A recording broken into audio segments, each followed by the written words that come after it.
Hello hello students. आज मैं doctor Renu Agarwal आज एमएससी प्रीवियस की ऑर्गेनिक केमिस्ट्री की क्लास शुरू करेंगे, जिसमें हम पढ़ेंगे स्टीरियो केमिस्ट्री के बारे में। इसी में मैंने आपको बाद में बुक्स के बारे में भी बताया है, 2 बुक्स रेफ़र करी हैं। उसके अलावा और जो आपको मिल जाए, वैसे स्टीरियो केमिस्ट्री कॉमन टॉपिक है, आपको सभी बुक्स में ये मिल जाएगा।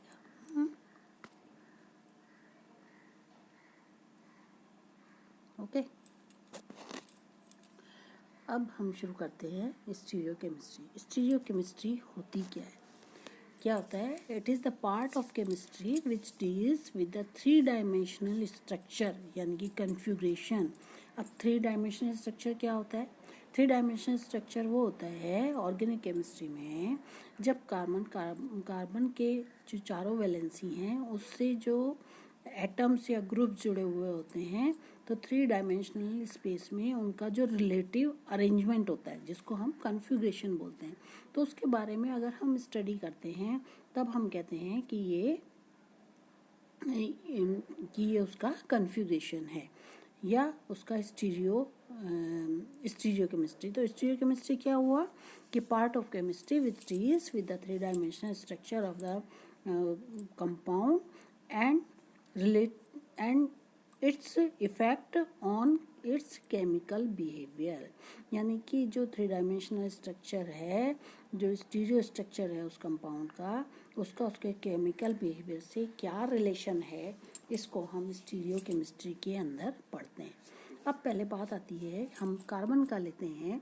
जैसा कि हम लोग जानते हैं कि कार्बन की 4 वैलेंसीज होती हैं, और इसके जब हमने देखा कि जो चारों वैलेंसी हैं वो इक्विवेलेंट होती हैं, मतलब एक से होते हैं। चारों ही हाइड्रोजन जब कार्बन से जुड़े हुए होते हैं, तो जब कार्बन 4 हाइड्रोजन से जुड़ा हुआ होता है, तो चारों ही हाइड्रोजन यानी कि जो CH बॉन्ड हैं वो एक से होते हैं। और ये कैसे पॉसिबल है? जब कार्बन के अंदर sp3 हाइब्रिडाइजेशन हो। जो sp3 हाइब्रिडाइजेशन होता है, यानी कि कार्बन के 1 s और 3 p ऑर्बिटल्स मिक्स होकर के आपस में 4 नए हाइब्रिडाइज्ड sp3 ऑर्बिटल्स बनाते हैं, जो कि कार्बन के चारों तरफ स्टीरियो स्पेस में टेट्राहेड्रल फॉर्म में स्टेबलाइज होते हैं या टेट्राहेड्रल फॉर्म में सिचुएटेड रहते हैं।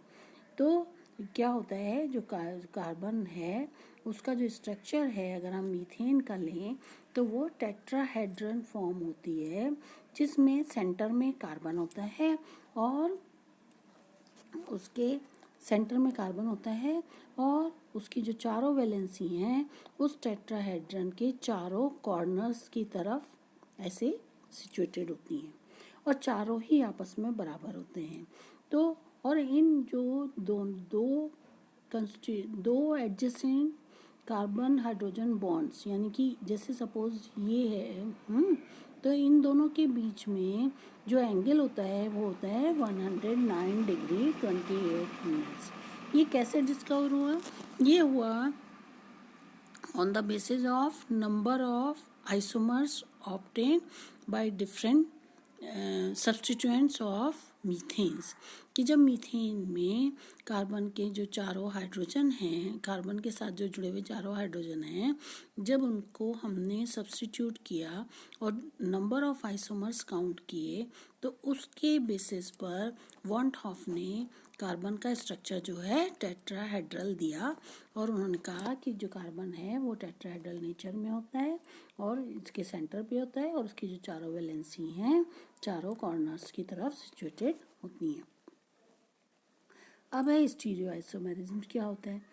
जब 2 कंपाउंड्स जिनके 3 डायमेंशनल स्ट्रक्चर तो डिफरेंट हो, यानी कि उनका कन्फिग्रेशन तो डिफरेंट हो, लेकिन उनकी जो प्रॉपर्टीज़ होती हैं फिजिकल प्रॉपर्टीज़ और केमिकल प्रॉपर्टीज़ वो सेम होती हैं तो उनको स्टीरियो आइसोमर्स कहते हैं। तो क्या है, stereo isomers are the compounds which differ in their 3 dimensional arrangement of the atoms around the carbon. कि कार्बन के चारों तरफ जो एटम्स का रिलेटिव रीअरेंजमेंट है 3 डायमेंशनल स्पेस में वो अलग अलग हो, तब हम उनको बोलते हैं स्टीरियो आइसोमर्स। और इस फिनोमेना को हम क्या कहते हैं, स्टीरियो आइसोमेरिज्म। ये बेसिकली 2 तरीके का होता है। एक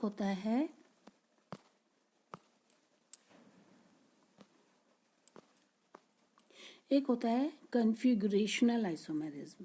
या कन्फिगरेशनल आइसोमेरिज्म क्या होते हैं कि वो आइसोमर्स जब दोनों एक दूसरे के ऊपर नॉन सुपर इम्पॉसिबल हों, है ना, नॉन सुपर इम्पॉसिबल हों और non inter convertible bye simple rotation about carbon carbon single bond. कि ऐसे आइसोमर्स जिनकी मिरर इमेज एक दूसरे के ऊपर सुपर इम्पोज ना करी जा सके या जिन 2 कंपाउंड्स को एक दूसरे के ऊपर सुपर इम्पोज नहीं किया जा सकता और जिनको एक कंपाउंड को दूसरे कंपाउंड में सिंपल रोटेशन के द्वारा नहीं बदला जा सकता, तब हम उनको बोलते हैं कन्फिगरेशनल आइसोमर्स। और ये भी फिर 2 तरह का होता है, एक होता है ऑप्टिकल आइसोमेरिज्म और एक होता है ज्योमेट्रिकल आइसोमेरिज्म, जिसको हम आगे फर्दर पढ़ेंगे।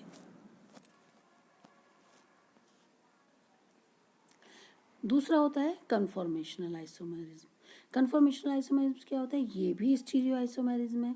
इसमें जो 2 स्टीरियो आइसोमर्स हैं वो नॉन सुपर इम्पॉसिबल होते हैं, लेकिन क्या डिफरेंस है कि इसमें जो नॉन सुपर इम्पॉसिबल तो होते हैं, लेकिन एक आइसोमर को दूसरे आइसोमर में सिंपल सिंगल बॉन्ड्स के रोटेशन से सिंगल मतलब एक पार्ट को हम पकड़ लें और दूसरे को घुमाएं, यानी कि सिंगल बॉन्ड के अराउंड घुमाएं, तो उससे एक स्ट्रक्चर को दूसरे स्ट्रक्चर में या ये कहें एक आइसोमर को दूसरे आइसोमर में बदला जा सकता है या एक कन्फिगरेशन को हम दूसरे कन्फिगरेशन में चेंज कर सकते हैं। तब हम इसको बोलते हैं कन्फॉर्मेशनल आइसोमर्स। और ये किस में पाया जाता है, जनरली सैचुरेटेड कंपाउंड्स में, जैसे एल्केन्स में और साइक्लोएल्केन्स में ये मिलता है। अब है बात ऑप्टिकल आइसोमरिज्म। जैसा कि हमने बताया कि कन्फिगरेशनल आइसोमर्स में 2 होते हैं, एक ऑप्टिकल आइसोमेरिज्म होता है और एक होता है ज्योमेट्रिकल आइसोमेरिज्म। तो पहले हम बात कर रहे हैं ऑप्टिकल आइसोमेरिज्म की। तो कुछ कंपाउंड्स की ऐसी टेंडेंसी होती है कि वो पोलराइज्ड लाइट के प्लेन को घुमाते हैं, और इस टेंडेंसी को हम क्या कहते हैं, ऑप्टिकल एक्टिविटी। अगर किसी कंपाउंड की ऐसी नेचर है कि वो पोलराइज्ड प्लेन को घुमा दें उनके रास्ते में आने पर, तब हम इसको कहते हैं ऑप्टिकल एक्टिविटी। अब ये कंपाउंड्स भी 2 तरीके के होते हैं, जो केमिकल बिहेवियर जिनका सेम है, केमिकली सेम होते हैं, फिजिकल प्रॉपर्टीज़ यानी कि जैसे मेल्टिंग पॉइंट, बॉइलिंग पॉइंट्स, ये सब सेम होते हैं, है ना। तो chemical properties, physical properties same होती हैं, लेकिन इनकी ऑप्टिकल एक्टिविटी डिफरेंट होती है, तब हम इनको बोलते हैं ऑप्टिकल आइसोमर्स। और इस फिनोमेना को हम क्या बोलते हैं, ऑप्टिकल आइसोमेरिज्म। अब ये जो 2 आइसोमर्स होते हैं वो क्या करते हैं, ये जो दोनों ऑप्टिकल आइसोमर्स हैं इसमें एक तो पोलराइज्ड लाइट के प्लेन को राइट हैंड साइड पे घुमाता है, राइट हैंड साइड पे, तब हम उसको बोलते हैं डेक्स्ट्रो रोटेटरी। क्योंकि डेक्स्ट्रो का इसमें जो मतलब है, लैटिन भाषा में जो वर्ड है उसका मतलब है राइट, तो इसको हम डी से रिप्रेजेंट करते हैं या स्मॉल डी से रिप्रेजेंट करते हैं या प्लस फॉर्म कहते हैं। और अगर ये पोलराइज्ड लाइट को लेफ्ट हैंड साइड पे घुमाए, यानी कि तब हम इसको बोलते हैं लीवो, क्योंकि लैटिन भाषा में लीवो का मतलब है लेफ्ट। इसको हम एल से रिप्रेजेंट करते हैं या माइनस करते हैं। तो ऑप्टिकल आइसोमर्स क्या होते हैं? ऑप्टिकल आइसोमर्स दो तरीके के होते हैं, जो एक पोलराइज लाइट के प्लेन को राइट हैंड साइड घुमाए और दूसरा पोलराइज प्लेन को लेफ्ट हैंड साइड घुमाए।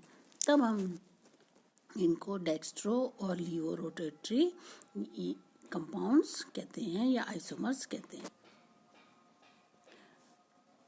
अब मैग्नीट्यूड ऑफ रोटेशन, कि जो कोई कंपाउंड है पोलराइज लाइट के प्लेन को कितने एंगल से घुमाएगा, इसको ये डिपेंड करता है बहुत सारे फैक्टर्स से, यानी कि मतलब बहुत सारे वेरिएबल्स हैं जिन पे ये डिपेंड करता है।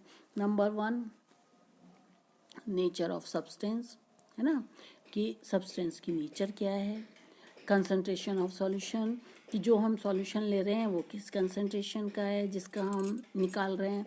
लेंथ ऑफ कंटेनर, कि जिस कंटेनर में रखा है यानी कि जो लाइट का पाथ है वो उसमें से कितनी डिस्टेंस तक पास हो रहा है।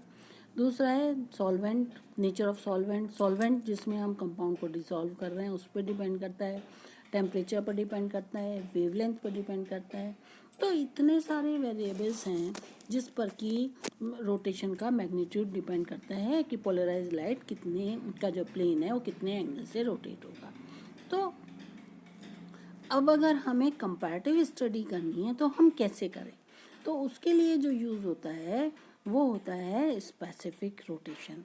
अब ये स्पेसिफिक रोटेशन क्या होता है कि अगर हम कंपाउंड्स की कंपैरेटिव स्टडी करना चाहें कि किसका स्पेसिफिक रोटेशन कितना है, तो पहले हमें जानना पड़ेगा कि स्पेसिफिक रोटेशन होता क्या है।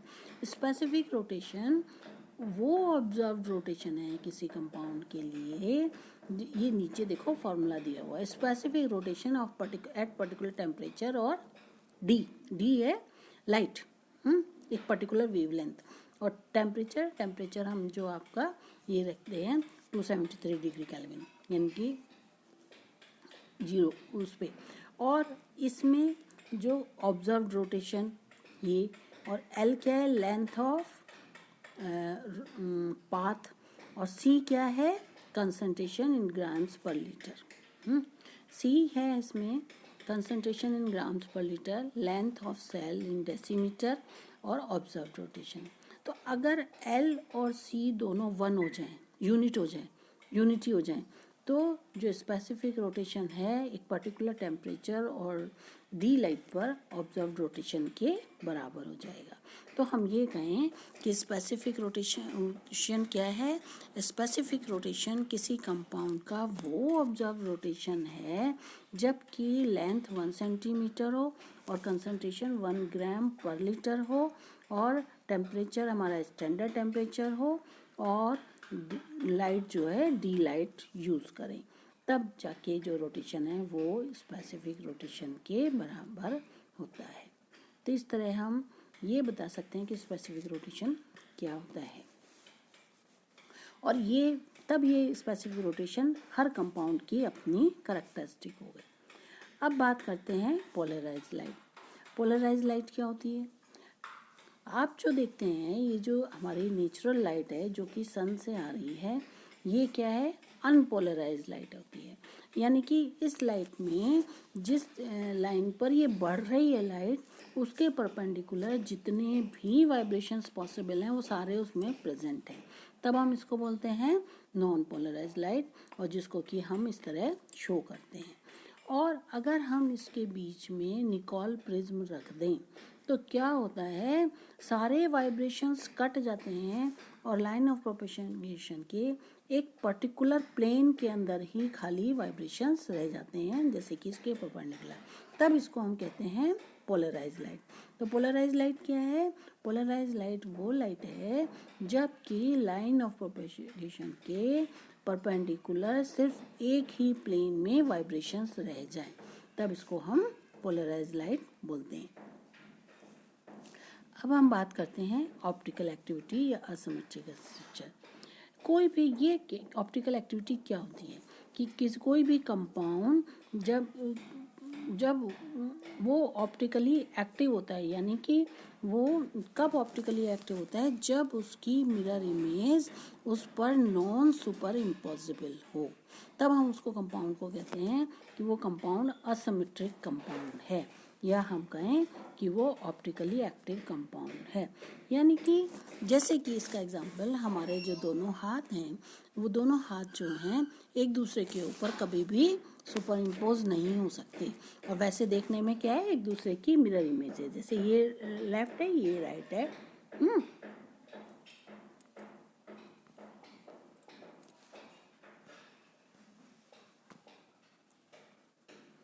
जैसे देखो ये लेफ्ट हैंड है और ये इधर हमारा राइट हैंड है, तो ये दोनों एक दूसरे पे सुपर इम्पोज नहीं हो सकते। ऐसे हैं तो एक वो है, ऐसे करें तो भी नहीं एक दूसरे को ढक सकते, इसी तरह करें तो भी नहीं एक दूसरे को ढक सकते।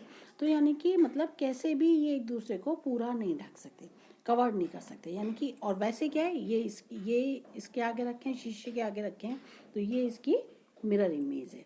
तो इस तरह दोनों एक दूसरे की मिरर इमेज है। तो इसका जो एग्जांपल सबसे पहले हाथ से दिया गया, और हाथ को हम बोलते हैं चिरल, तो इसीलिए इसको राइट हैंडेडनेस या हैंडेडनेस भी कहते हैं, या चिरलिटी से भी जानते हैं कि कोई भी कंपाउंड कब ऑप्टिकली एक्टिव होगा, जब वो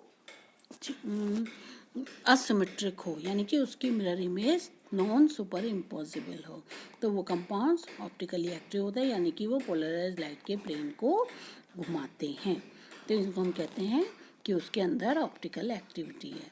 तो आज हम इतना ही पढ़ेंगे, इसके बाद आगे करेंगे कि असिमेट्रिक क्यों होता है, कैसे होता है, ये सब आगे डिटेल में पढ़ेंगे। आज इतना ही, थैंक्स। और इसके लिए देखो ये 2 बुक्स मैंने बताई हैं, एक तो जगदम्बा एंड सिंह की है, ये एडवांस्ड ऑर्गेनिक केमिस्ट्री है, और दूसरी है organic reactions stereochemistry and mechanism by Kalsi and RS Ojha. और ये दोनों ही आपको डिपार्टमेंट में अवेलेबल होंगी, वहाँ से आप इशू करा लीजिएगा और उसमें से करिएगा। और इसके अलावा आपको और कोई बुक मिले तो वो भी आप कर सकते हैं, उसमें स्टीरियोकेमिस्ट्री देख लेना, उसमें ये सब मिल जाएगा। थैंक्स।